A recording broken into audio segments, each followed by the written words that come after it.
Ganache says he won't appeal his conviction.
You're in limbo.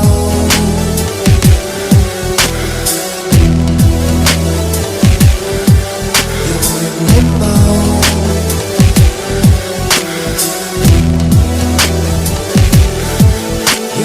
Limbo, slow death, hot dreams, unmet. Transfer personal service, we walk around to regress. Dude, is it summertime in Canada right now? It's the furthest thing from summertime in Canada right now. It's cold. I think it was minus 16 today, this morning. The car struggled to start here. Oh, gosh. I've been complaining about 43 today. 43 Fahrenheit is about 15 Canadian, I think. No, that's not right. That's I don't know. I know it's tolerable compared to what we're dealing with right now. I'd take it. It's supposed to warm up nicely by the end of the week. We'll be at double digits, and we're okay with that. We're okay with that. I hope so. So we're sitting here. We have TD and Veronica. You guys are all the way in Arkansas. Is that right? We are from Arkansas. You're from Arkansas. Right now we're in Nashville. Oh, Nashville, Tennessee. Yeah, man. How's everything in Nashville this evening? Well, Nashville. So we're parked at a church that we've been going to since 2009, I think. Okay. And which is basically 2 blocks from downtown Nashville, from Broadway, which is kind of like the Bourbon Street of Nashville. And it's a ghost town. Like there's nobody. Usually it's shoulder to shoulder. Yeah. Yeah, I can only imagine what it's like there now, just being with what we're going through, and how are things up there, just aside from the loneliness, the isolation, how are things there that you guys are dealing with? Yeah, it's, what's interesting, the way that we've lived on the road so much, we live in a vehicle, so we don't have a house.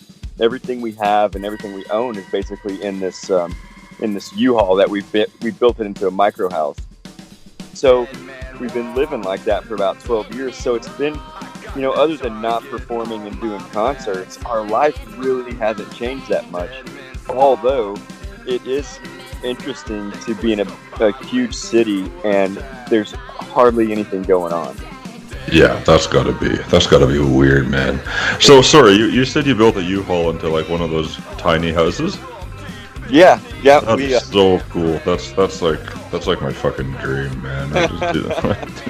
That's awesome. Well, when we first started touring, we didn't really know what we were doing, so we bought a 20-foot RV, pulled the trailer behind it. But you know, like the Winnebagos, like the van with the turtle shell. Right.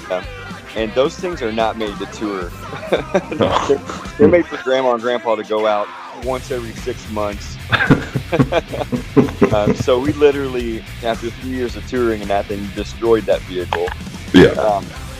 Then we went to a 34-foot toter home with about a 20-foot trailer behind it, living in that, which is basically it was a diesel truck about the size of a trailer that's pulled by a diesel truck. So it was insanely huge, and we lived in that for 7 or 8 years, and now it's just my wife and I. So we sold that thing, purchased like a 24-foot budget truck, and built it into a micro house. So we literally live in about 7 feet of space. Wow. Wow. Here in the back, so we don't pull a trailer anymore. Yeah, so from where our bed is above the axles, it's tall, and we start stacking our gear under the bed to the back door, and so we don't pull a trailer anymore. So everything we have is just one unit, which, man, I love it this way. It's probably our favorite house. Wow. You guys like seriously a bona fide traveling sideshow. Except we don't have the two-headed baby, right, Mo? No. And so you guys said, like, basically, have you been doing it this way for, like, the 12 years that you guys have been performing together? Yes, yeah. We started in 2006, the band, and it took us a couple years to sell everything that we had or give it away, get debt-free, move into an RV, and then we've been doing that since 2008. Wow. Wow, and you guys got like over a decade of music between you guys doing this. I guess my first question is sort of like, how have things changed in the music industry since you guys have started and progressed to where you're at right now? Oh man, that is a super broad question, which is a great question. Our life has been super weird in this anyway because of what we do. It's always been kind of unique and original and different, so no one's really known what to do with us. Is it a band? Is it a show? Is it theater? You know, what is this thing? Is it film? So there's always been kind of that personality for us. So when we first started, everything was instrumental. Like our first EP was 2 drummers and a bass. There was no vocals. We had pre-recorded horror films that were vocals for the music. Yeah, I was sorry to cut you off there, TD. I wanted to talk to you about that first EP. I went through and listened to it today, and I'm glad you said there was 2 drummers, because I was listening to that Surreptitious Descent, and I was like, if that's just one drummer, then that's bullshit, because you're crazy. Sorry, go on, but that's impressive. That's awesome. So we were two drummers and a bass, this instrumental act, and you know, a lot of my influences for a lot of that was kind of a 9 Inch Nails, White Zombie, you know, just this weird horror, crazy show. But I didn't know how to write music back then.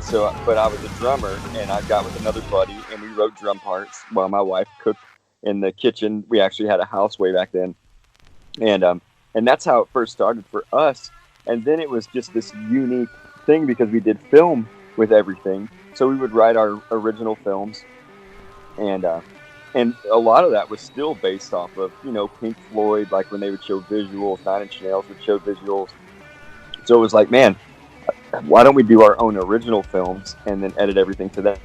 I had no idea what we were doing, but it worked. Like, we were just these weird guys, like, out there doing something completely different. And then, so that was our show for about 3.5 years. I mean, it was this instrumental, strange, unusual thing. No one really knew what to do with us. We worked really well at festivals. And then when we started working on our second album, we didn't know, like, you know, you're looking for someone to help grab the things that are in your head, right? So you're looking for a producer, you're looking for someone to grasp your ideas. And Veronica was looking up different guys, and she's like, wow, why don't we look up this guy? He just did Rob Zombie's Hellbilly Deluxe 2. Nice. And his name's Chris Spaceford, and he's from Canada as well, which is Small world, right? Yeah, that's cool. So he also works with Nickelback, Avril Lavigne, and then John 5. He's done a lot of stuff with like CeeLo Green. So when we messaged him, we were like, "Dude, we're doing some weird stuff. You're working with some weird people out there. This might work, yeah." Maybe you would get what we're doing." And he's like, "Dude, I love it. Like, let's figure this out." So we went to LA and did our second album with him, and that's when the vocals really started. And when we started kind of moving into more musical of an act, I guess, where it wasn't just percussion and drums. We actually used guitars and synths and a lot of different things. And then I became a singing drummer too, not by choice, but yeah. I was gonna ask you about that down the road here. Yeah, go on. Yeah. Well, Chris kind of forced me into it. He's like, "Dude, we're not pre-recording vocal parts. Like, you're gonna sing and play." And I was like, "Well, okay." And so so that's what we did. But I feel like this third album that we've just done is probably more of our identity and all of this, more of our own voice, more of where you're not just looking at what your influences are doing, but you're becoming yourself and your own. And so, sure. Right. Understandably, like when I heard like the Witch Hunt there, I just gave it a listen today. Like it just has that spooky, more drawn out vibe. Like I listened to Monster Me, like that track on there. It's like a cool tune, but I was just feeling like it just was slowly coming together. Like had this gradual build that was like missing. And then I heard like Valley of the Skull on your new album there, and I was like, holy, this is such a more streamlined rock approach. Like, was that something that Chris really instilled in you guys? Was he the one who kind of gave you some of that direction to make you who you are? Yeah, I feel like Chris had a big part of that. I wrote most of those basic skeletals for the new album when we were touring in Brazil, mostly because no one spoke English down there, so we had a little bit of time on our hands. And I got to thinking while we were down there, like, here's the thing. I'm influenced by punk, by rock, by metal. We listened to old country, the outlaw country, Hank Williams III, The Doors, Pink Floyd, like all these different influences.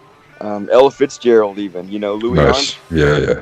So I mean, as you get older, right, you start to find yourself listening to things that people were passionate about, and it's not just about a genre. It's like, wow, this is good because you believe it.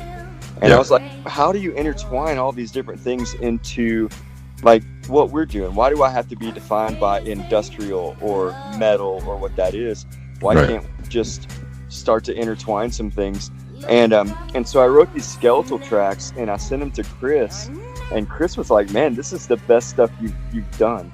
And the thing is with Chris too, we had a big conversation about like, a lot. You get into this because you kind of want your footprint in rock and roll history, right? Like, isn't that the dream of everybody, to be the next Led Zeppelin or the next Metallica or people who are going to be remembered? But Chris is like, look, here's what we're in this for. We're in this to do better than the last album. So you gradually progress. You're climbing the ladder. It's a slow build, and you're exactly right. You're like with Chris being able to say that, like, we're not here just to try to throw the greatest album together, right, Troy? Like, you're in this to do light years above what you just did. Yeah. So that's what Chris's approach was, and that's what we started doing. And Chris helped me really change the music around. Like, I had my skeletal system, and he was like, "Man, you should do this here. Like, let's put this guitar part here. Let's make it more melodic."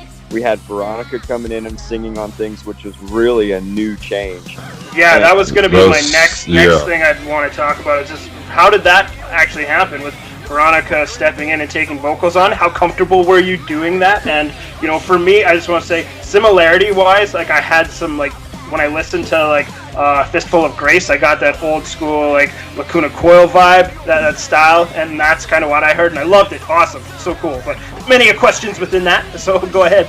Very cool. Yeah. So actually, I would actually claim singing before playing bass.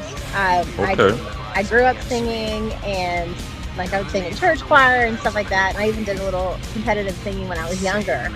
And then when White Collar started, it was just going to be the instrumental thing. And I have a degree in marketing. And so I thought, well, I'm just going to do the business side of everything. And he's just going to be the creative performer. And I'm going to like manage him and help him do this, you know, Sharon and Ozzy kind of thing. Absolutely. Cool. And so then, like, I think maybe 2007, he said he started having dreams to create White Collar probably like 2002 to 2005 or something. I don't know.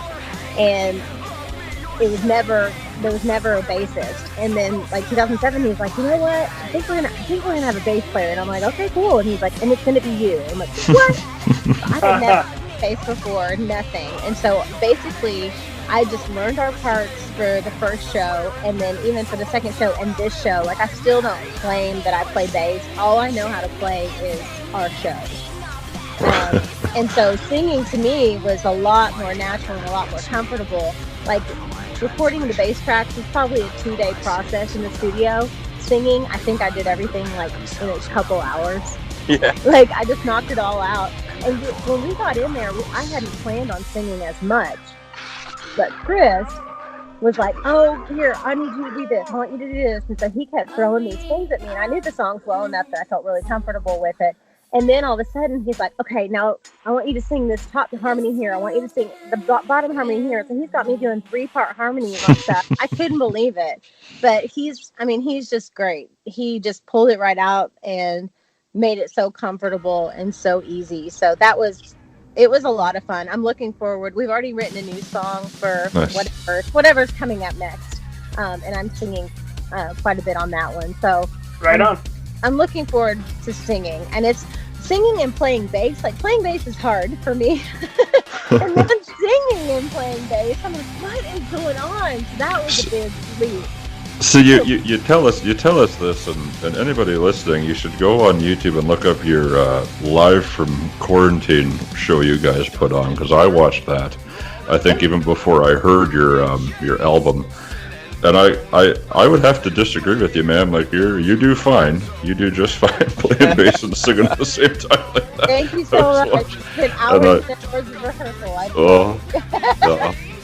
It paid off. I don't know, guys. Like, I'm like you guys. I love a bit of everything music-wise. So to have something that kind of like carries all those elements. Like, honestly, when I first heard Valley of the Skull, and there's that build up to right before that breakdown, like, I was grooving. I was like, hey, yeah, this is good. Then when you hit that breakdown, I was like, oh, okay, yeah, this is the shit right here. This is it. Yeah, that's so good.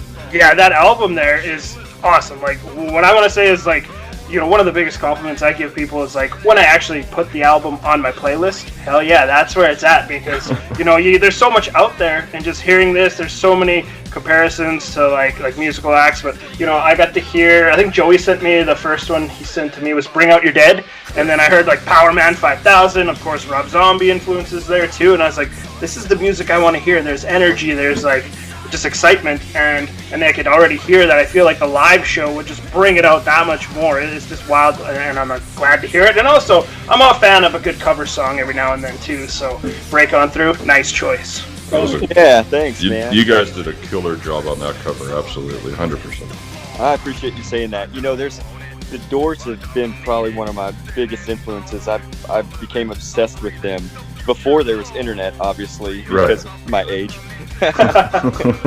And actually, I transferred that down to my son because he became a Doors freak too, in the age of Wikipedia and anything you could ever find on Morrison and anybody else. But you know, it was a challenge. You know, that's a huge song, right? Like, that's an infamous, forever being played somewhere song. And so, you know, doing it. We got a little bit of people saying, oh, it's not like the original, or it's not like this. Man, you could never do a song like that, like the original. Yeah. And with our style of what we do, for us to be creative and artistic, it's taking it and making it your own. So we really, like, if Jim was here today, I would love for him to say, hey man, great job on your approach. Without a doubt, right? You don't want to make it the same as that. I like that about a cover song when it's you know what it's there doing, but it's different. It's yours, right? And that goes so well on the rest of the album. Yeah, well, totally. man, that's honorable. I appreciate you guys saying that. Thanks. Yeah, it's the whole album for me. And we're gonna start. We decided earlier this week. Well, on the weekend, we decided we're gonna do a segment on Fridays now, where we just pick 3 albums and do reviews and shit. We talk a lot of music on this podcast, but we're gonna dive into this album fully and go over it. But for me, honestly, you guys, like this thing's just. I needed it. You know what I mean? I was so bored of new music and stuff coming out. Nothing was grabbing me. Nothing was turning my crank, so to speak. But when I heard this, I was like, okay. Like I haven't stopped listening to it yet. That's really man. That is a tremendous compliment. You know, it's interesting too. Like even mentioning the live show, I have studied that live show that we put out there back and forth, and I'm just like, man. All right, we need to change the lights here. We need to do this. You know, there's so much to this album for me too that I feel like it's a great turning point for us, where it was like, man, this feels good. But even if we do another album, it's not recreating the same thing. It's going, how do we do something that's better? Better than yeah. And so that's where I want to get to. Like, I feel like this is our first real album. In all of this, like this is our first not that everything was bad, but this is the first place that I've come to where I'm like, wow, this is a great foundation right here to start building. It seemed like to me it just sounded like everything sort of clicked just hearing what you said, from like the albums without lyrics to like Witch Hunt in 2012 to this one here, and just the support you guys have for one another, and going out of your comfort zone to try different things and just be different from someone out of the box. Like the live shows that I've seen online, they look cool. They look like they translate to like smaller, intimate crowds and like larger setups too. Yeah, I feel like we're able to take it. What's crazy is when you look at the live show, it looks like there's a zillion things going on. It looks bigger than what it is, and really it's just bass and drums, a screen, and a few lights. but it looks so big. Yeah, exactly. Yeah, and for those videos, TD, are those like, did you create those? Are those like pieced together from stuff, or is that something like you've done with your film background? Well, that is so. Like I said before, from the very first EP to the Witch Hunt, there's a full-length film that goes with the Witch Hunt too. When we perform that live, everything is together. So I write all of the film concepts. I do a lot of the directing. And then we work with a production company out of Fort Smith, Arkansas, called 5 Star Productions. And the guy that's done our films from the very beginning of our first album, The Witch Hunt, and this one, his name is Travis Joyner. And he's kind of grown up with us. He's done way greater things than us in his career. But we worked on this together. So the whole concept with our films, they're all original films. It took us about 2.5 years to film it, to edit it, to get everything ready. Wow. So that's why it takes so long to put an album out. I mean, we don't have the kind of funds that a lot of the big artists have. We raise funds to do it.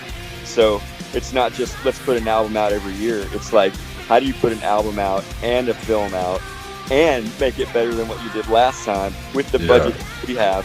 So a lot of it is just, we don't have the budget to really, I don't know, like get 2 months of his time and block it off. We have to go when he's got a day off, when volunteers can come in and be actors. And so we do a lot of these different things because we just don't have those funds. But yeah, that was going to be a Western, an old Western. And then Travis, our film guy, was like, who in my mind is the same guy as like Chris Baseford, our music producer. Like, he knows how to grab ideas out of your head. And he's like, well, instead of using horses, why don't we use motorcycles? Yeah. How do we have the budget to rent an old Western town? Why don't we just do green screen like Sin City? And so they have a huge white room. They let us paint it green. We had our volunteers come in. We had vehicles, the actors. We created all of our own costumes. Oh, right on. And then ingenuity. Yeah, right. we turned everything black and white because I've been studying the Twilight Zone for the last 4 years. So I was trying to write a Twilight Zone episode. So if you watch the live show and you're able to see the film, like if you're in that sense of it, it's the first 3 songs are chapter 1, second 3 songs chapter 2. So it's kind of this Tarantino-esque, avant-garde, kind of film. But there is an ending to it. There is a story to it. And that's why we really don't do songs off of our other albums, because each album is a concept album, similar to like a Pink Floyd The Wall. Right. Yeah. But and yeah, like when I saw those videos, it's so funny. As soon as you said, like, I literally have this written down. Sin City, Twilight Zone. Exactly. Like, it's a combo platter of them, and I'm just like, what a trip watching these videos. I was like, I would love to see you guys do that live because it looks so cool, and I could just imagine you guys putting it together and seeing that. And like, just what's on YouTube. Is there any more that are planning to be released in the future?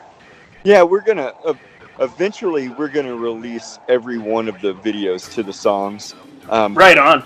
It's kind of like, it's what they call in marketing, like the waterfall effect. Like, who's buying full-length albums anymore, really? So everyone's doing singles.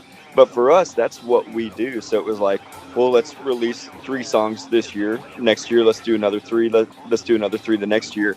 And then eventually, everything is out there, which if we had thought about it, we would have done that with Witch Hunt as well. But we're going to release... I mean, like, digital and streaming was not the same with the way.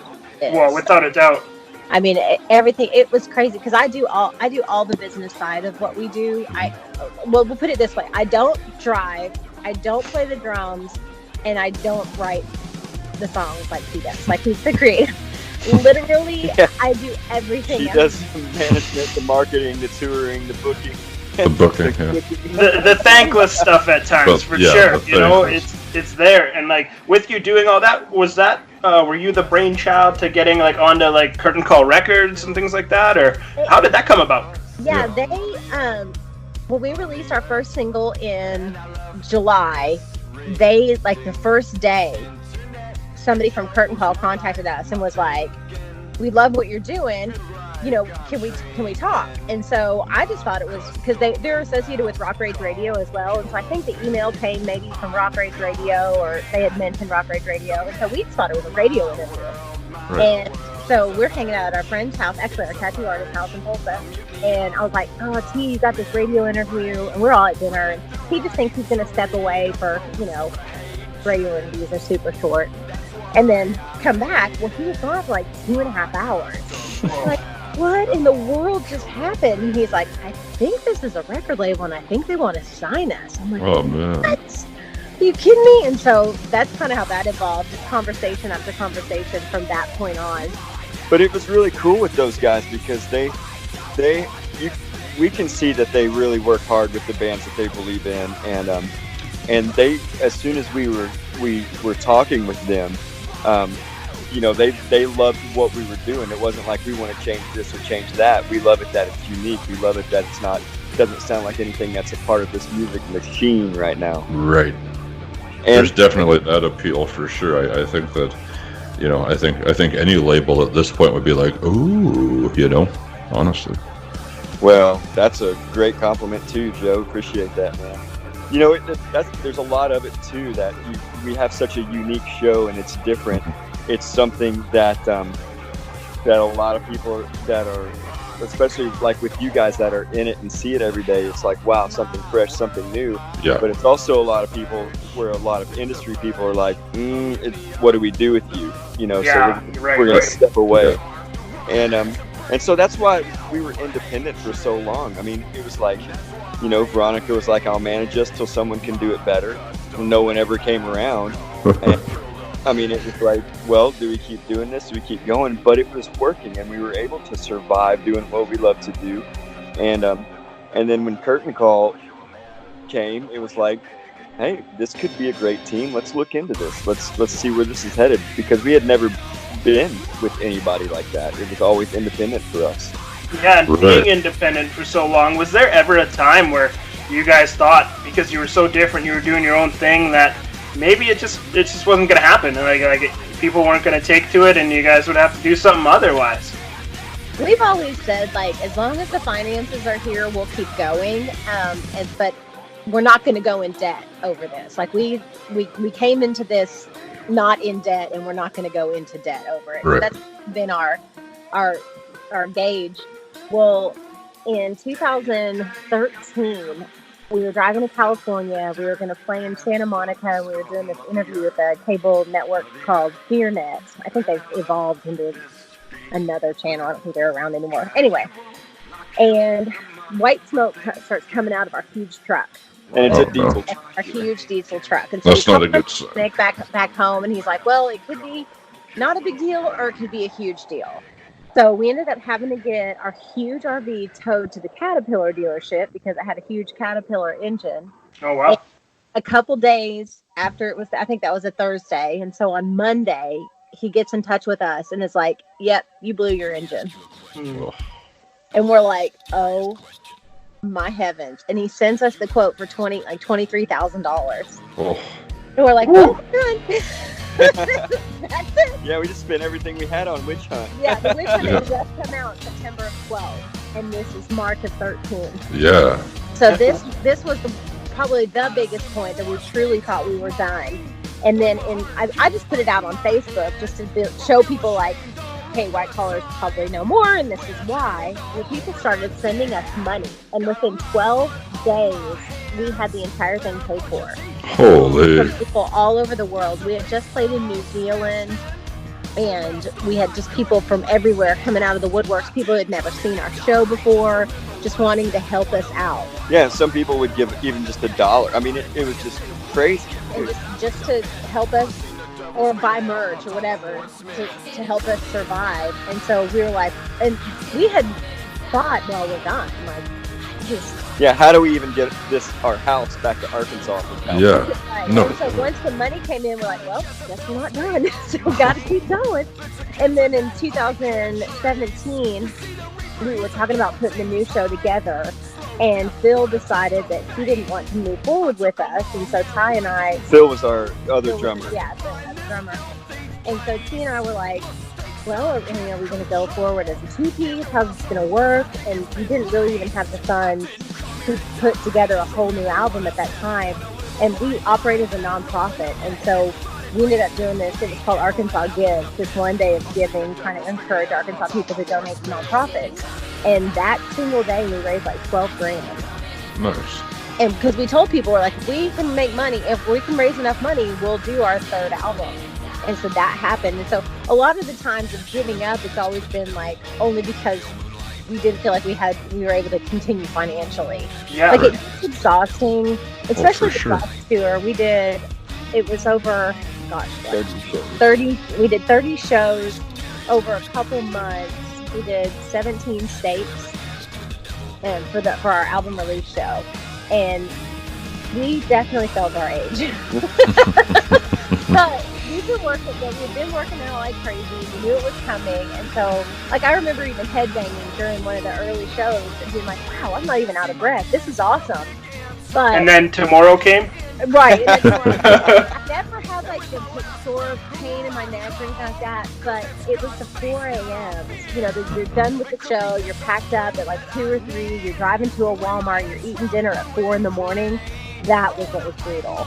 That's a lot of late nights. It's hard to, and if you're doing shows back to back like that, that's got to be hard to sustain. But certainly, it's all worth it once you get to the next town and get set up and you rip a show and carry on your way. For sure. And I hear it sounds like you guys had like a lot of support, just kind of without officially going like a crowdfunding way. Like, have you guys thought of doing stuff like that? Looked into that with like raising funds? Has it, because definitely that's changed the way I know a lot of bands release albums. So crowdfund and they get the money and then they're ready to go, and it just helps that aspect of it.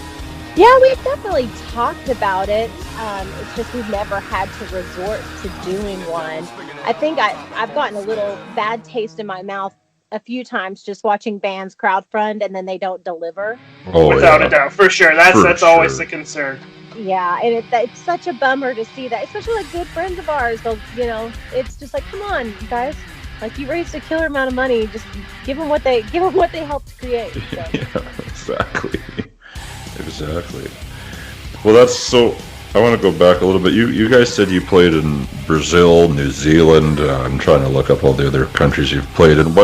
what was it like playing in Brazil for a place where obviously they don't speak a lot of English? Of course, music is universal, but what kind of festivals or who were you playing with out there?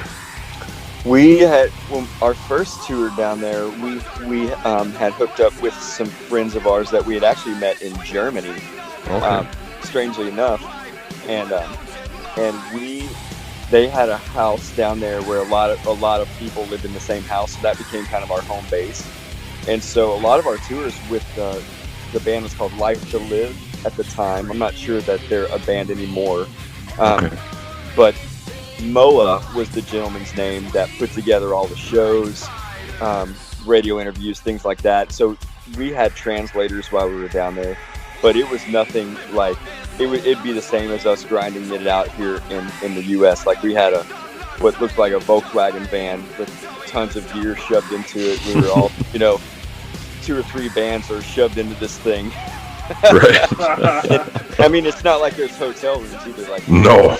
Your suitcase has a pillow a lot of nights. So, but that's the way we have been living for so long that it wasn't unusual for us. The most unusual part was the language barrier, because for me, I love hanging out and talking with people. So I'm just, hey man, what's happening? And people are like, what? What's you saying? But what's awesome is our style of music. Brazil is very much still a heavy metal world down there. Yeah. And so what's cool is, even though that they didn't understand probably anything that you said, obviously, with having the film there, man, being able to show them what you're singing about was just something I had never thought about, a universal language, and Absolutely. It was amazing. I can't even imagine, man. Like, that's got to be such a good feeling to be like, hey, I busted my ass. I drove all over the States doing this, and now I'm taking this to Germany, Poland, Brazil, New Zealand, whatever. Like, that's good for you guys, man. That's just straight up hustling. I did a radio interview this morning nice. on the Dark, and they're out of Minneapolis, and he was asking me, he's like, what do you feel of, like, your band and you guys? It seems like you're scratching and clawing all the time, and it seems like other bands aren't really doing that. And I said, well, part of it is this is our job. This has become our life. So the scratching and clawing is to survive, right? But if you have an odd job on the side, you're not having to put the band to feed your mouth, so to say. And and so I think there's no money in the music business, right? Like, no, there's not. You're just doing this to survive, which is awesome, and that's how we view our success, is building relationships with people and really being able to survive doing art.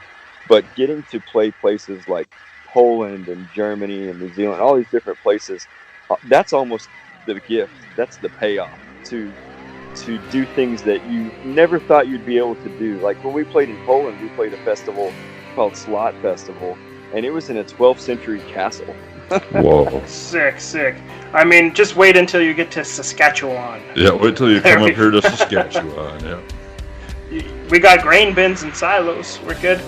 Hey, I'm ready, baby. Let's do it. We've surprisingly never played in Canada or Mexico. Well, you will now. Yeah, when all this blows over, we'll find a way to get you up here. I'm ready to, man. I super enjoy traveling. I feel like, whenever we got this third album put together and we got back on the road, the first day, Veronica and I looked at each other and I'm like, wow, we were born to do this. Like, it felt like we were home. Do you guys have things planned, a rough plan of attack? When things you guys are able to get back on the road? Do you guys kind of have a start in mind? It's interesting. We've only had one festival cancel so far, but I'm assuming that everything's fixing to start dropping like flies because all of it's coming up. But there's no, you can't predict it, right? Like, everything, even booking to and from festivals that we had, that was our game plan. We're going to be based out of Nashville. It's one of our second homes, and what we'll do is just book a week in and a week out through all these festivals. Well, now all of that's falling apart, and people are rescheduling festivals. So the challenge is going to be not really like, because you got to book 3 months out, right, or at least 4 or 5 months out. So how do you do that in the predicament that we're in? How can you guess? Are people even going to be afraid to get into groups of people again? Yeah. You know, it's a strange, will there be a new form of normal, or will people appreciate, like, I got to get back out and appreciate art again? I mean, there's a challenge to it all. There's just and we're not a huge act. So, you know, huge acts, I don't think are going to have a problem. It's the people like us that are grinding and grinding and grinding, and eventually we get those great shows, and then you're back to the grind. But then, who knows? Like, maybe the big shows are what people are going to be afraid of, the crowds of 20 or 30,000, and maybe they're going to go to the small clubs. Yeah, that would be the hope. I worked many years in the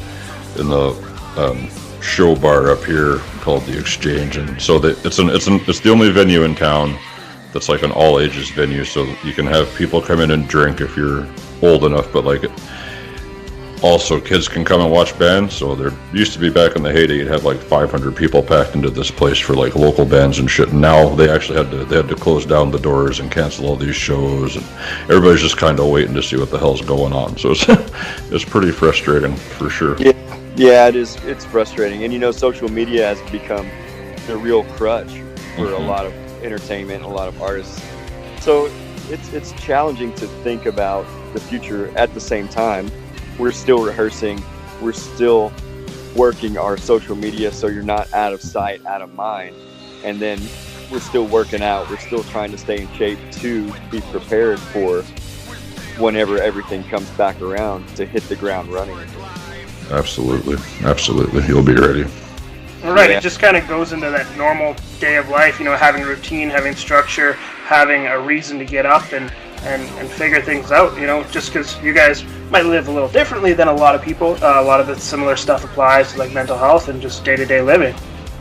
Oh man, so much. Totally agree. Routine, everything that you just said. Not to sit around and get lazy, for sure, because, you know, especially for our line of work, this is, even when it all blows over, you're still talking about 3 months out of booking something, you know, because you still have to promote, you still have to get somewhere, you still got to book to where you're getting. so there's a big, you know, there's a little bit of a challenge to that. And again, like, we don't have a booking agency, you know, it's us. Curtain Call has really helped us do a lot on the media side of everything that we're doing, and we're so grateful for that team. And then at the same time, it's still a lot of us, but when I say us in that part of the world, it's Veronica. The royal we. That's right. Well, bless you for that. Thank you, kind. Absolutely. I mean, this woman, I got to change her batteries a lot of times, because look, we're doing a radio interview at 10 o'clock tonight where we were doing stuff this morning. So, you know, sometimes it never ends. Like, it's 24 hours a day that you're doing stuff. And I think that's part of the claw and the scratch too, is here we are.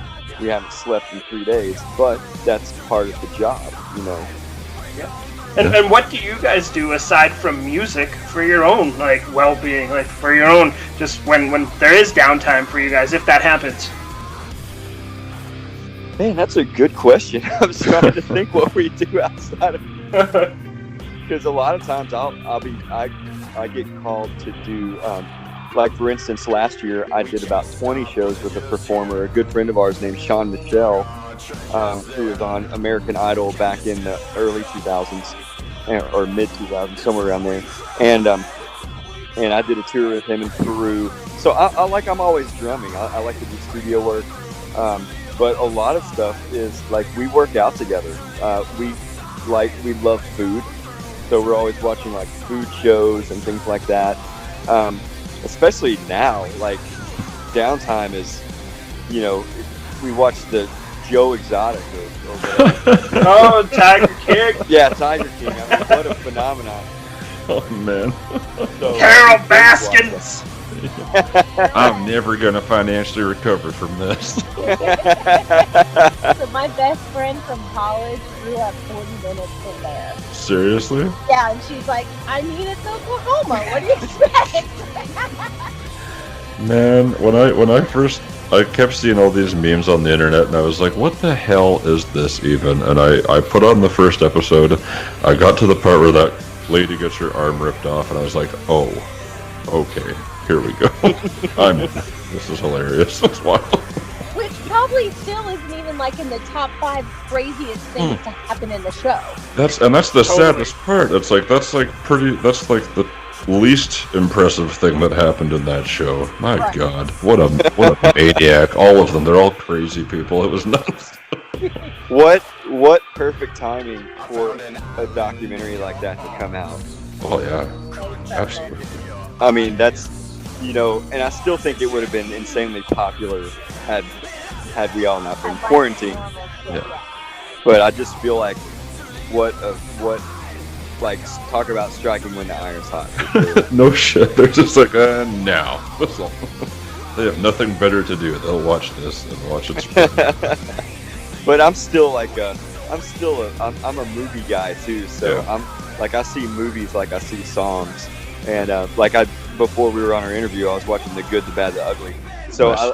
I love old westerns. I love horror films. I love science fiction stuff.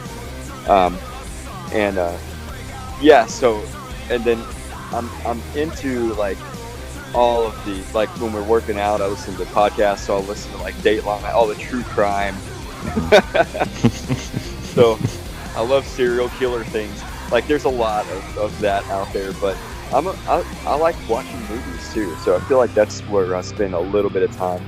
But after doing all the movies that we've done, I'm always like, oh, did you see how they edited this, or did you see how they did that? And especially for the old flicks.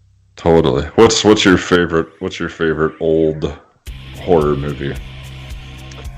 My favorite old horror movie is probably The Shining. Nice. I think I watched that on my 40th birthday. Nice. You've watched it several times. Well, I mean, I've watched it, probably. Well, I don't want to say how many times I've watched it, but people would think I don't do anything with my life. I've never finished that movie. I've sat Really? and I just haven't been able to get into it fully. Oh my Maybe I God. gotta. Sorry guys. I'm a Texas Chainsaw Massacre, just straight up the original.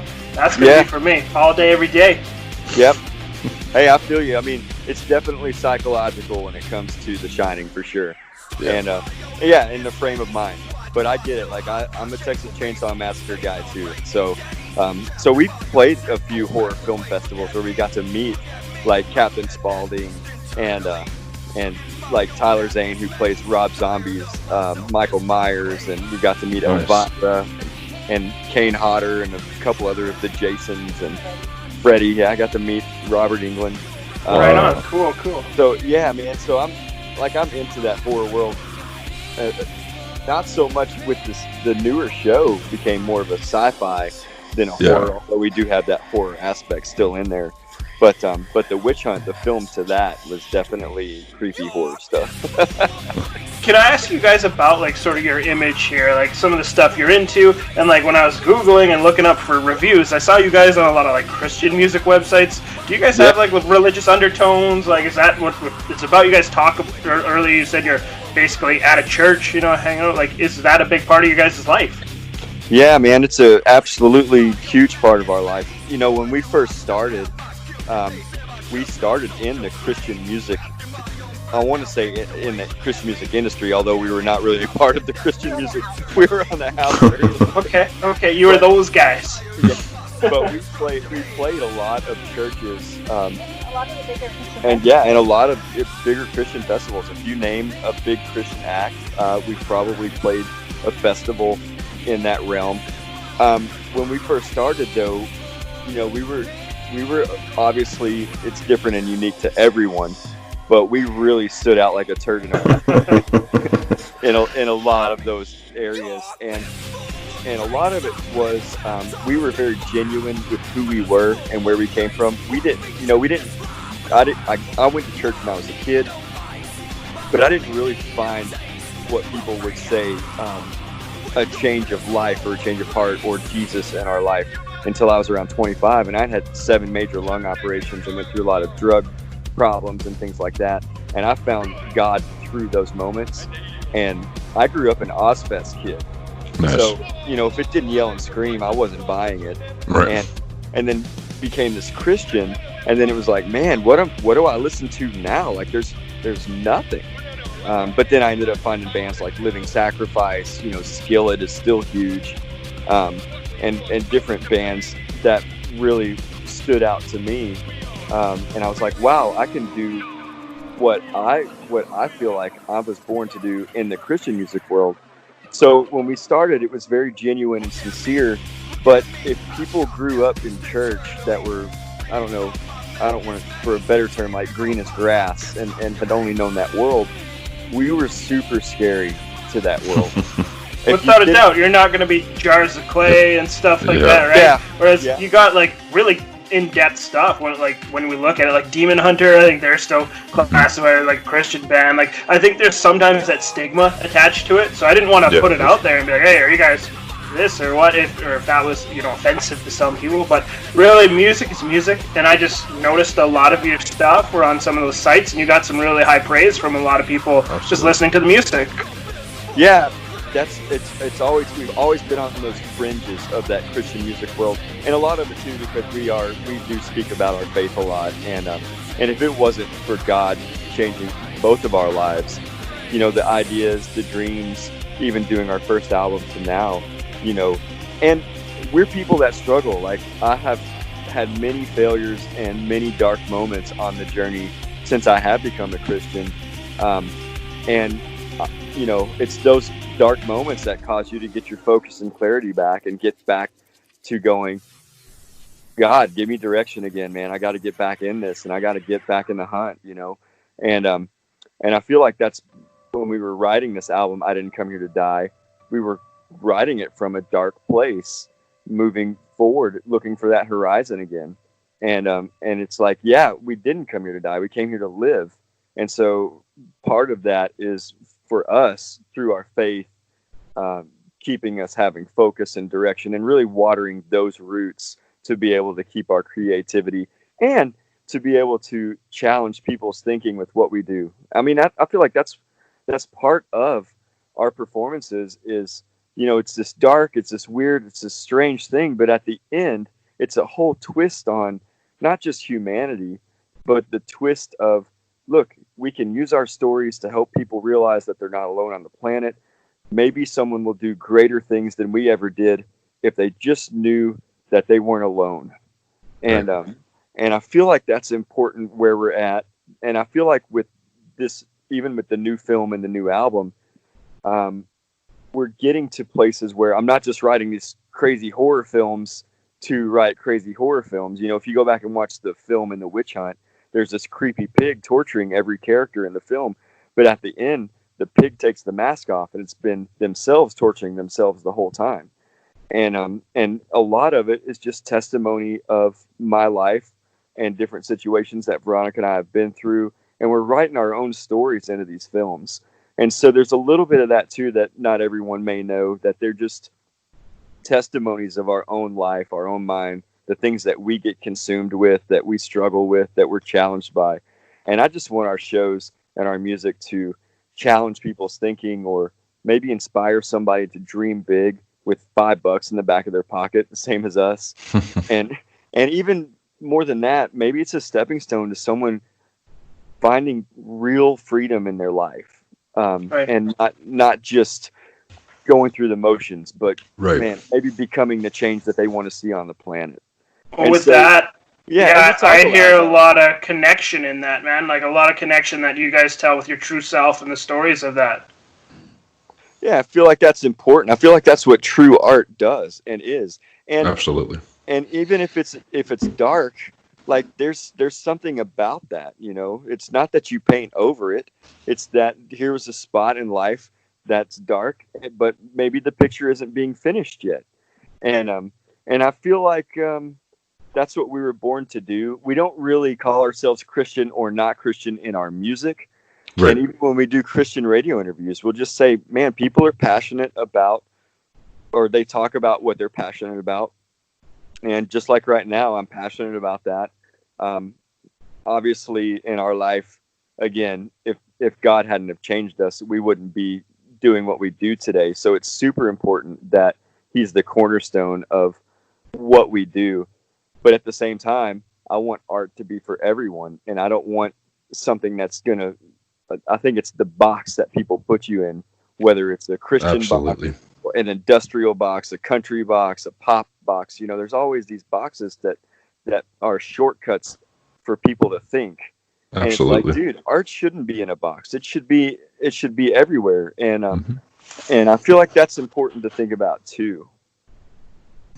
I agree with you 100% on that. And I feel like people miss out on a lot of stuff. Like you said, they take a shortcut, you know, and if you sit there and say like, oh, well, this is a country band or this is a Christian band, it's like, well, you're really not, you're not even scratching the surface of what, especially what you guys are trying to do or what you're doing, not trying to do, but you know what I mean? Sure. It's very limiting, as you said, to put it all in the box like that.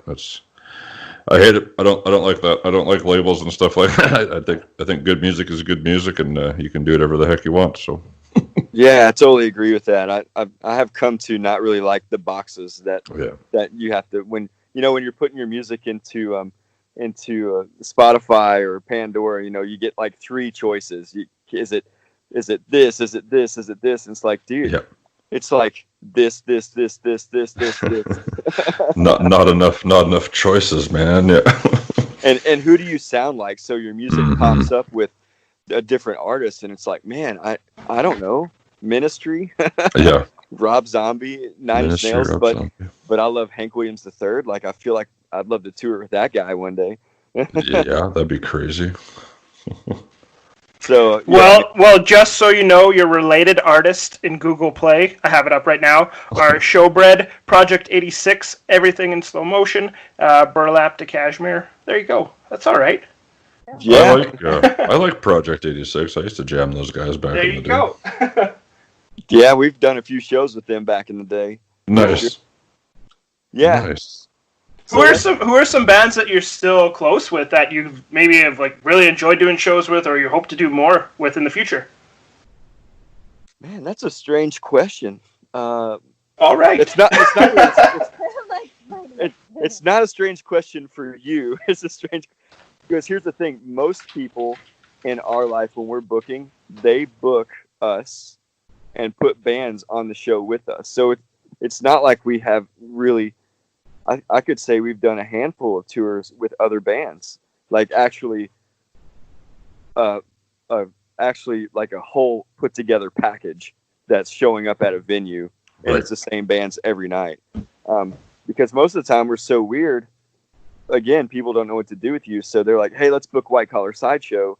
And then we'll be like, well, sure. And then they'll throw 3 or 4 local bands on. So, right, like in the scheme of it all, that's the way we roll. Like I always used to think maybe there's going to be a band out there that loves us and loves what we do so much they're going to take us on the road. But it just doesn't work like that anymore. You know, the buy-ons is what people want nowadays, and man, we can't hardly afford stuff like that. For sure. Okay, that makes sense.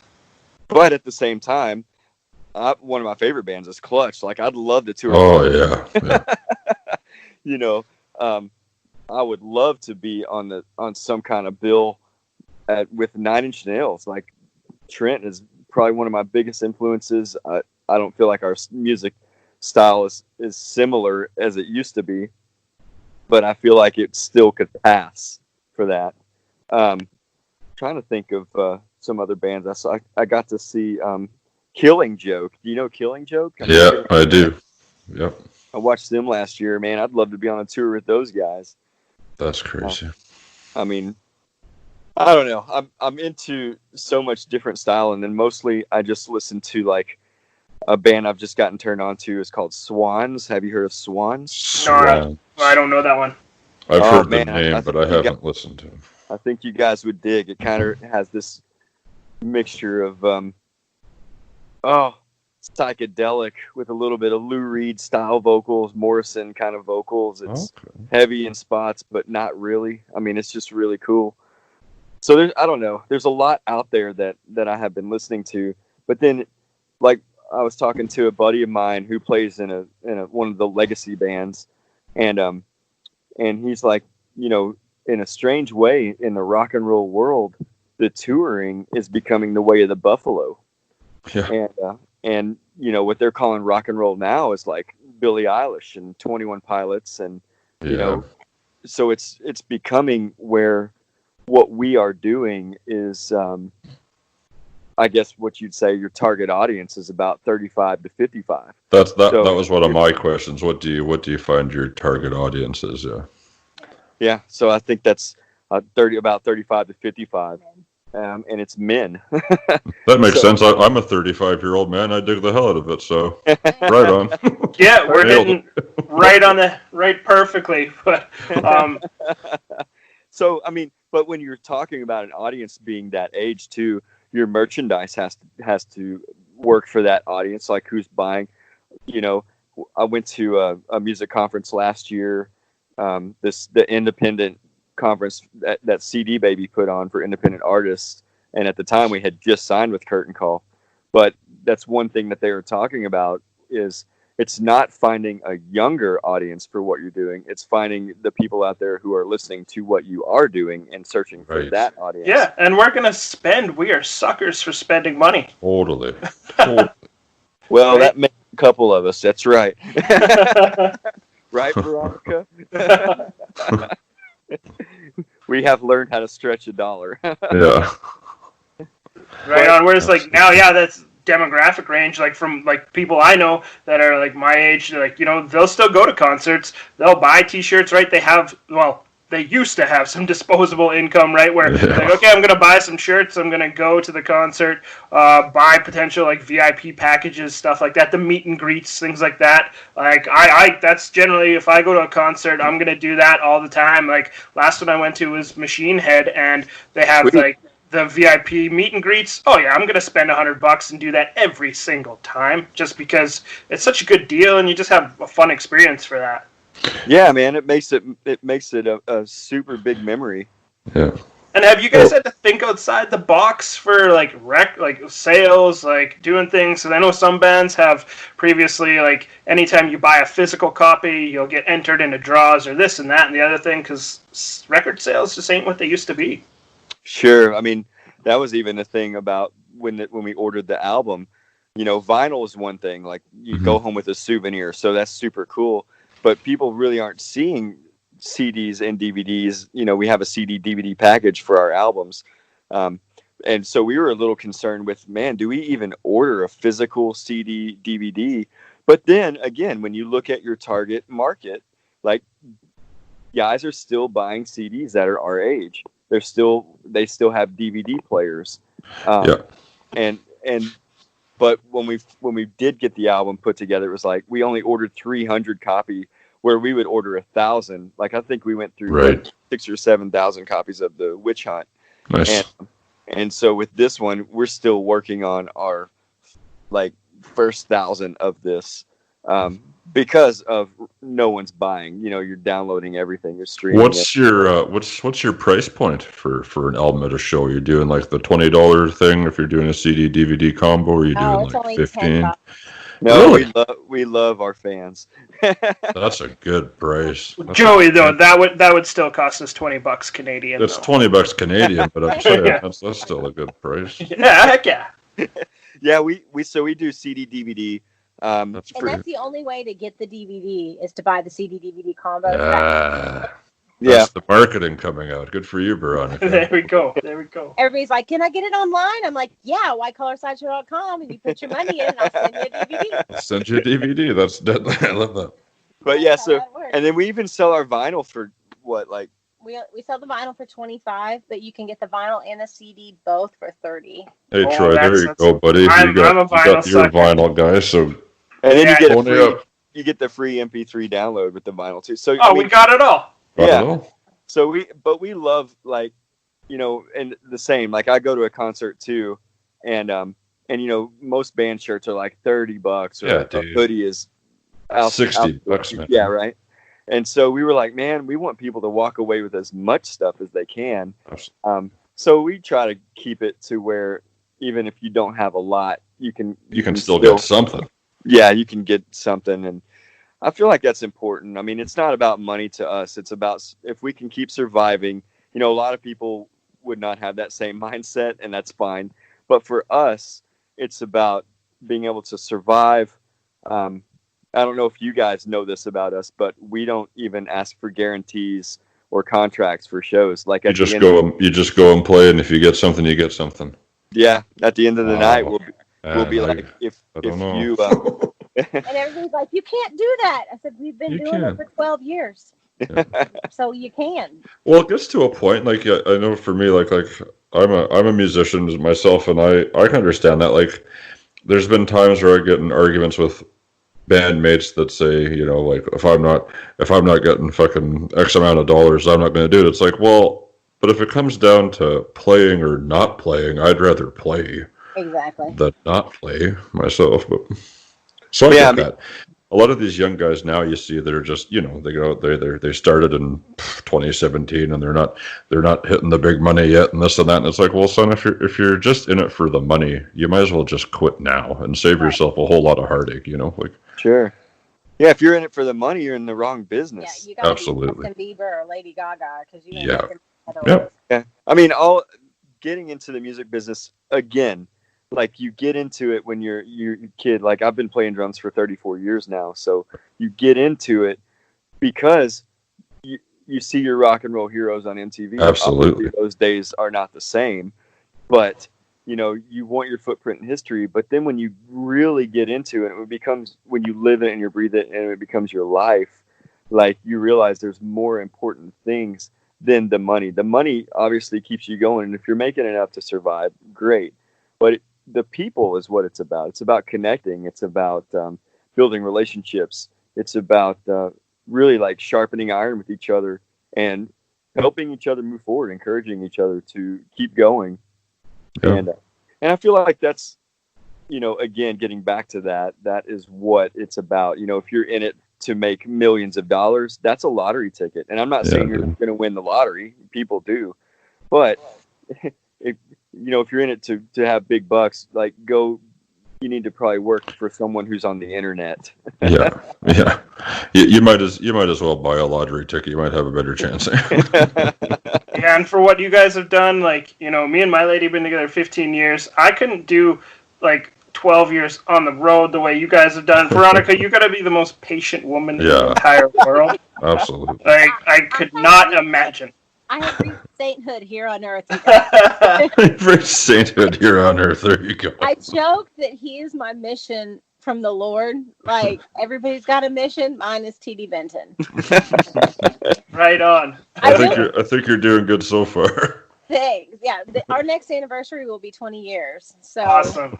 Yeah, that is so cool. We're trekking along, but I have thought about doing, like, a quarantine Q&A session, like a video session on, like, just relationships in this quarantine, because he and we live together in, like, 50 square feet or something, and we have for the last 12 years. Yeah. So if somebody is made for living like this, it's us, and we've learned a lot. So maybe we need to just do a little Q&A to share some of our tips so people won't.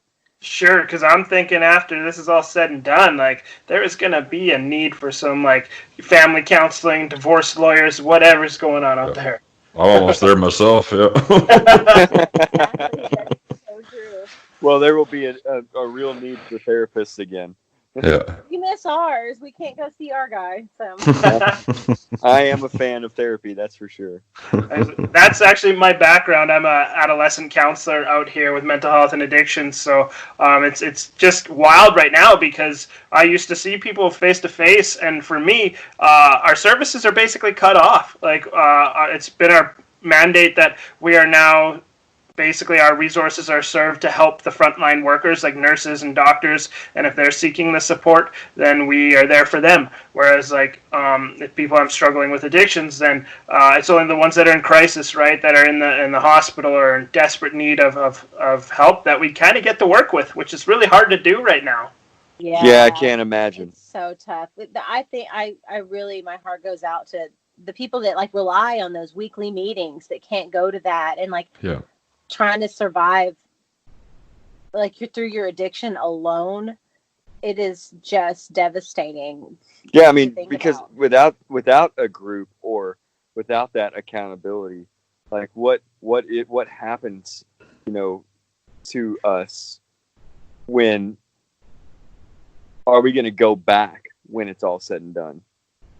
Right. You know what I mean? Yeah, it's different, right? And I mentioned like connection before. That is like so integral, and spirituality as well. And also, a lot of people are finding new ways, at least, to think outside the box and take part in like 12-step groups through like Zoom meetings, or like reach out to different sponsors, or online therapy that's just free of charge. Things like that are like, okay, well, I didn't want to do it before, but I guess now I kind of have to, and they're seeing if it works for them at least, right? And things will change, good or bad or different, whatever. We're in it all together, regardless. Yeah, that's exactly right. Like there could be a new form of normal after all this is said and done. Yeah, that's kind of crazy, but it has given it's given me such a, I don't know, I'm just stoked that I can sit here and talk to you guys and make connections that way for sure. Like I wouldn't be doing that if it was, business as usual necessarily, you know what I mean? So yeah, I totally get that too. I feel like we've done more interviews and podcasts and things like that. I feel like we've done more of that since we joined with Curtain Call, which has been just wonderful. And our lifestyle allows us to do stuff like that, obviously, because that's part of your job. But yes, given the fact that there's more time for everyone now to concentrate on that, definitely, Joe, I feel like this is a great opportunity for your line of work for sure. Yeah. I just book them solid, man. I just book them solid. I've got 6 to go after this. I'm going for it. So. Man, that's awesome. That is just super cool. Good. We're just lining stuff up. Lining stuff up. And one of the guys, actually, are you guys doing some recording in Nashville, like at a studio right now, or things like that? Just because we have another musician coming up next week who kind of based his home out of Nashville for a long time. So I'm just curious if you guys have a common, place you're at. No, if being that he's from Nashville, we probably have a ton of mutual friends. But no, I haven't been recording. I am going to play some with another band while we're here, which is super cool. They're super heavy too. And virtually. But yeah, virtually. Yeah, I'm learning some songs while we're here and see how that works. Again, because we're here and there's nothing happening. So I'm trying to take advantage of my craft and being able to do something instead of just our music all the time. And but there's everyone, it seems like, has a studio here. That's one of my questions for sure. Even in their house, or the buddy of mine messaged me and he's like, yeah, I'll send you some songs over. And when we're talking, he shows me pictures of his studio, and I'm like, dang, everybody has a studio. Even when we recorded our live show, our friend David Lim, who's been a longtime buddy of ours, he runs front of house for country music artist named Casey Musgraves. And so he set up all of our live audio and then took it home and mixed it all and gave us the audio that we have, which was like, dang, this is amazing. Yeah. And I couldn't thank him, enough for making us sound so good. And but in his home studio, just go home and it's studio there. And so, which is really cool. I mean, other than staying away from everyone, if it wasn't the way it was, I would love to be going into different people's studios and trying to collaborate on different White Collar songs and different, trying to get some different styles. But that's the hard part about it right now, is that, you come here to build community. It's ironic that you can't have any. Right. Man. It's wild. I have just a quick question here for Veronica. Since you did a lot of singing on that next single, when are you guys dropping that? Is that coming out in the near future? Is that kind of on the back burner? I have no idea if it's going to be like part of our new album or if it's going to just be a random single that we release. It's not been officially mixed or mastered yet. Okay. But just straight out of, because we did it at a studio in Fort Smith called 221. Some friends of ours had just seen our show and they were like, hey, come hang out. And T had some lyrics. And so they got in there and just started writing it together. Normally T just writes everything on the computer and then we take it to Chris's house and recreate it. Cool. But this one kind of happened, which was super cool. And it's a really cool evolution from what this album is to where I feel like where we're going next. I think T still wants to add some like funky little country elements in there, just because it's just a unique twist to what we do. We have a dear friend in Fort Smith, Arkansas, where we're from, his name is Tom Ware, and he's the one that played a lot of the country elements on the last album. And so I'd love for him to just, throw something on there. I don't know, fiddle or dobro or something. But yeah, I don't know if this new song will actually release anytime soon. I feel like the theme kind of works with the quarantine, so maybe it would be cool. I don't know. Cool. That sounds enticing. I mean, I'm always a sucker for clean female vocals. It had me like as soon as I heard it, I was like, oh, this is right up my alley. Plus just the heaviness. It's cool. I love it. It's awesome. Fun to hear. I mean, don't get me wrong. I'm still digging the album that I just got into, right? So don't expect it anytime soon. I still got lots of time to go with like I didn't come here to die. I'm looking forward to just hanging out, rocking that and sharing that around and telling people about it. What's society though is so funny. People will be like, "Oh, do you have a new album?" I'm like, "Yeah, we just released one in October." And they're like, "Oh, so you don't have anything new?" Yeah, it's like it's only 7 months old. It took years to put this out. You gotta be kidding me. But what are each of your personal favorite tracks off this album? To play live, I love playing Like Spiders Weave. Okay. It's not necessarily.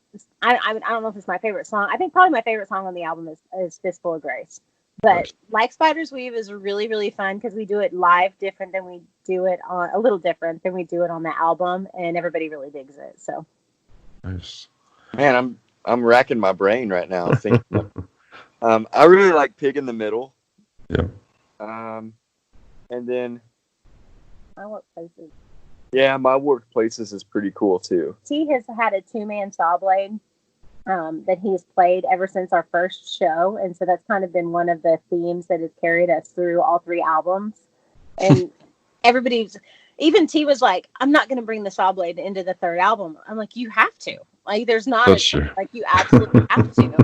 And of course, everybody's like, "I'm so glad you still have the saw blade. It's so cool." So he just on this saw blade in My Workplace. It's only one song every album. It's only ever been one song, but he incorporated it, thankfully. Everybody digs it. So that one's fun to play live. Yeah, that is a cool song. And then I like the one Veronica sings on too, Hug Me or Hang Me. I was going to say that one is probably in my, the top 2 for me at least. Absolutely. I love that song. Yeah, she did a great job singing that, and it's just it's unique, I think, with her vocal being, and we went into this not thinking that she was going to sing very much on the album. Right. And obviously Chris is like, let's throw her in. I even now going back, I'd love to throw her in everywhere. But I think with a newer project, even writing this new song, I mean, that you're talking about even writing another film to that. Mm-hmm. I can't even imagine trying to raise the money to do it. Yeah. But like, I can see her really becoming more of a presence in all of the songs. And even me not singing a few of them, just to showcase more of her talent, right? man, she's literally the icing on the cake. Like, she's just great. So, there's this hidden gem all these years, not really that we didn't know she could sing, but the style of music, how did it work? Yeah, we just didn't know if it was, because that was another thing, is I didn't want to sound and be like anybody else, like in the rock world. I wanted to do what I felt comfortable doing, and then I also wanted to do what I know I could pull off live. So I didn't want to go crazy in the studio and then not be able to not be able to duplicate that live. Is like, what the hell is even the point? If you can't do it live, then why bother doing it? Exactly. Because for us, like, our live is our bread and butter. We love touring. We love playing live, and so I want it to sound like the album. And so I was like, well, I'm gonna sing like I sang, because like I used to like sing like 90s country. So that was, you go, Reba, do it up. Oh man, Reba was my girl. Oh man. How about her in Tremors? Hey, beauty movie. Kevin Bacon, Reba McEntire. What more do you want? I That don't other know. guy. That other guy from Giant worms. Yeah. There you go. Man, you guys, y'all, that is a good flick. Oh, I love it, man. I binged all the rest of them. Some were terrible. Some weren't that bad when Jamie Kennedy got involved in the last couple. Weirdly enough, I enjoyed them. Took it to a whole new level. For sure. You lost me at Jamie Kennedy. So. Hey, he's a heck of a man. Malibu's most wanted. There we go. Oh man, it's hilarious. But guys, so what would you guys say to someone who hasn't heard you? Why should they listen to you guys? How would you lure somebody in? Ooh. It's our elevator pitch. I feel like it's happening. I mean, definitely it's different, and it's Arkansas shock and roll. Have you ever heard Arkansas shock and roll? No, so you might as well give it a listen. Hell yeah. Perfect. Yeah, if you've never heard any shock and roll, now's your chance.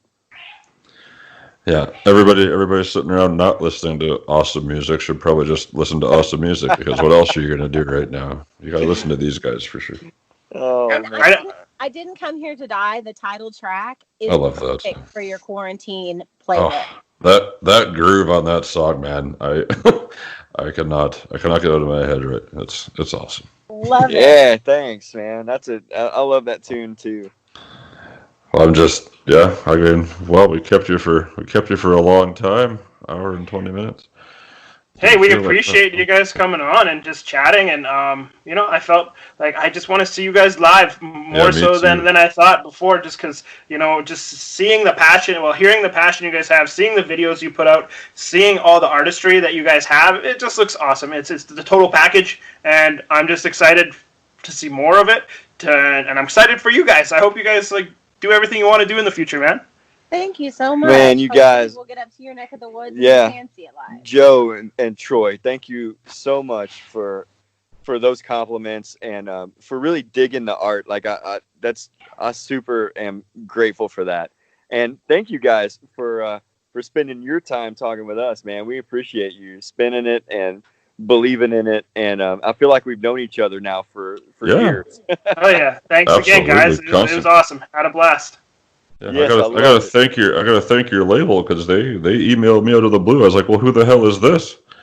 I had no idea what I was getting into, and I saw the pictures. Yeah, Angela, that's right, Angela. She hooked it up big time. She sent me a few bands off the label, and they're all excellent. I was like, wow, you guys got a really good thing going on here with that label for sure. So.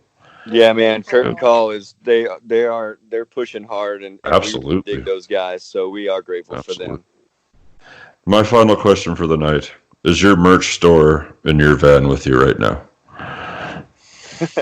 It is. Okay, I'm gonna have to go do some shopping. Yes, it is. It is.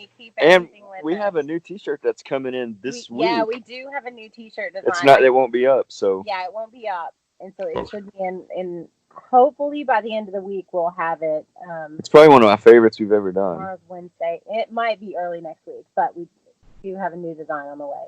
I Yeah, gotta do some looking. I'll take a look. Yeah, for sure. Thank you. Yep. Thank you. It was a pleasure, guys. Once again, I appreciate you spending the time, and I appreciate what you do. And I'm happy. I'm happy we got to talk to you today. Hey, man, me too. Thank you, guys. And for anybody else that's listening out there, if you go to whitecollarsideshow.com or just Google White Collar Sideshow, you'll find anything you want to know about us or where Spotify, Pandora, all those media outlet kind of things. We're on all that stuff too. Absolutely. Well, guys, I wish you all the best in the future. Hopefully, you can get back at it when all this stuff settles down. We'll be ready to head your way soon. Don't tease me. I will make a couple phone calls and see what I can. Not too soon if it's like negative degrees. Yeah, you guys, there's a You really... gotta come in the summer, guys. There's only a sweet spot. Yeah, exactly. There's a window of maybe like 3 weeks. You gotta go tolerable. Yeah.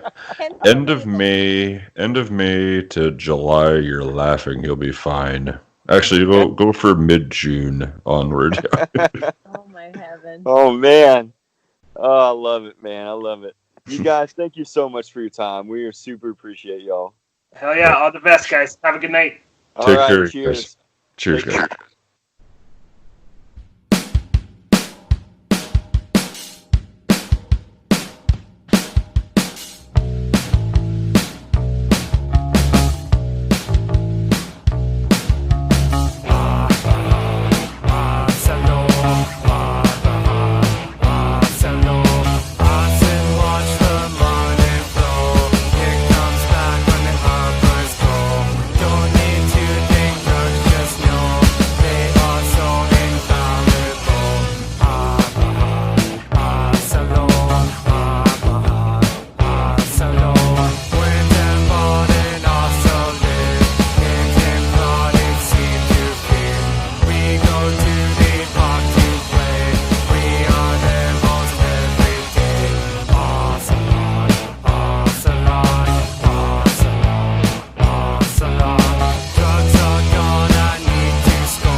this life like gasoline, polluting me and poisoning my mind.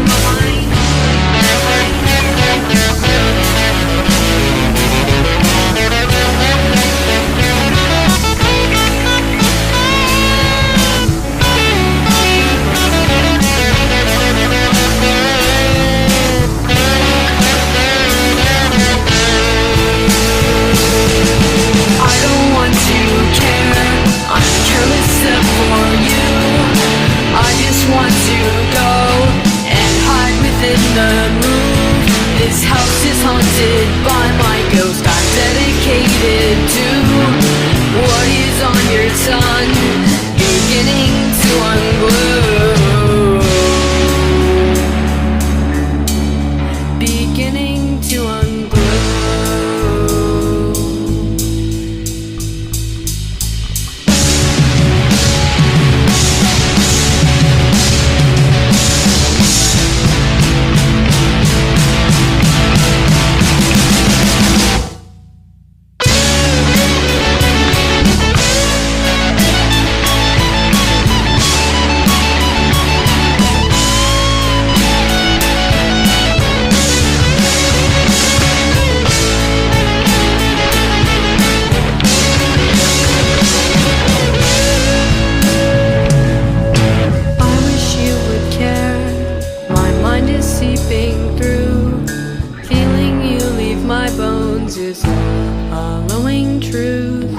Sitting in that rocking chair, feeling all I value, learning each and everything is worth nothing without you.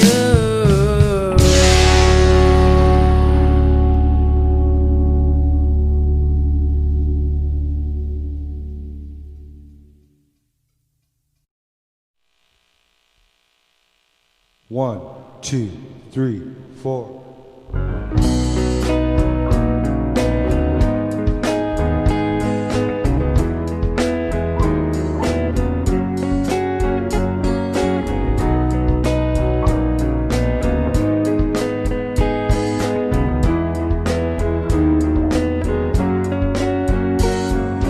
Heaven so far away, can you hear me today? I'm calling out your name as my heart breaks again. All will remember the good times we had. I will remember the love we have.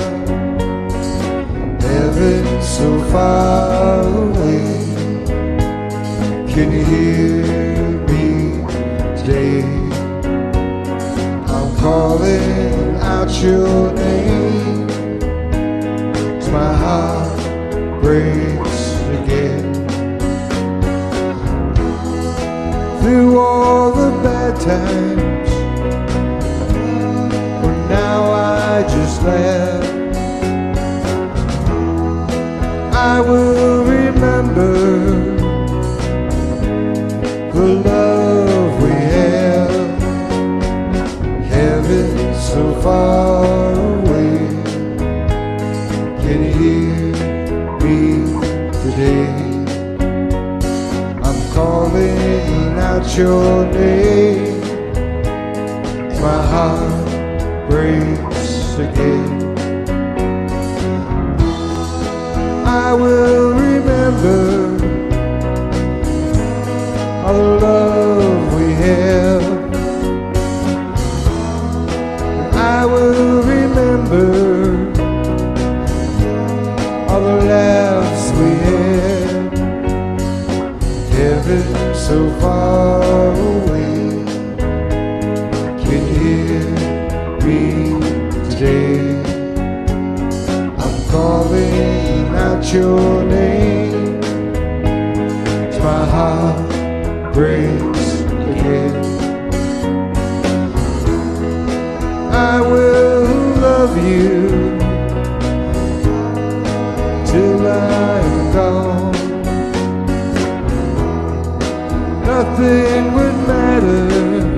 so far away. Can you hear me today? I'm calling out your name as my heart breaks again. Through all the good times I just laughed, I will remember the love we had, heaven so far away. Can you hear me today?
They think I'm bad, but I'm misunderstood.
myself and no one seemed to care if I live or if I die.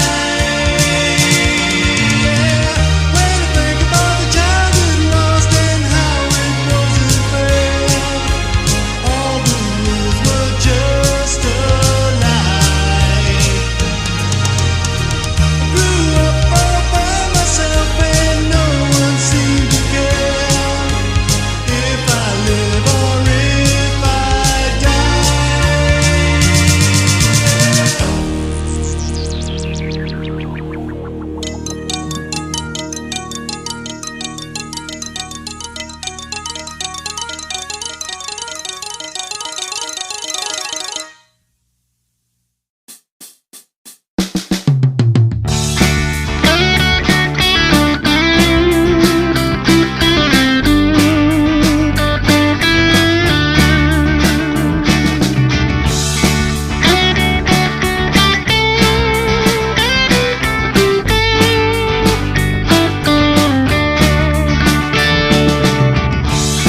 Well, I like to make up rhymes, I do it all the time, and this one's for you. And I'm gonna sing it now, and make it loud and proud, because I like you. You're such a pretty thing, just like a diamond ring I don't want to lose.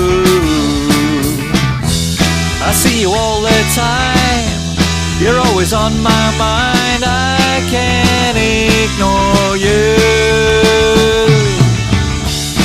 Well, I might call over right now and ask you right up front, when will you be mine? And I hope you'll tell me straight that I'm not too late, and that you'll see me. You're such a pretty thing, I'll give you everything, there's no time to lose. I see you all the time, you're always on my mind, I can't ignore you. So I'll wander over to you to see what you would do, and just say how do you do. No, I'll wait until it gets late, and then I'll bring my mate, and we'll ask a friend along too.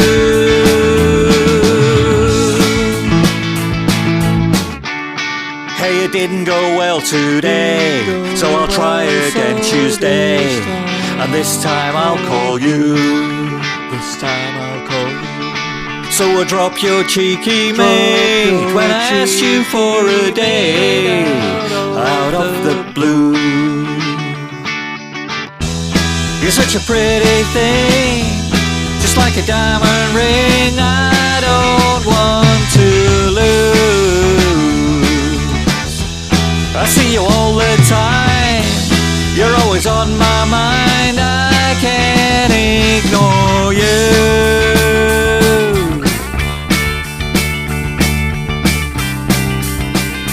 Just say yes, yes, yes, yes, yes, yes, yes. Just say yes, yes, yes, yes, yes, yes, yes. She said yes.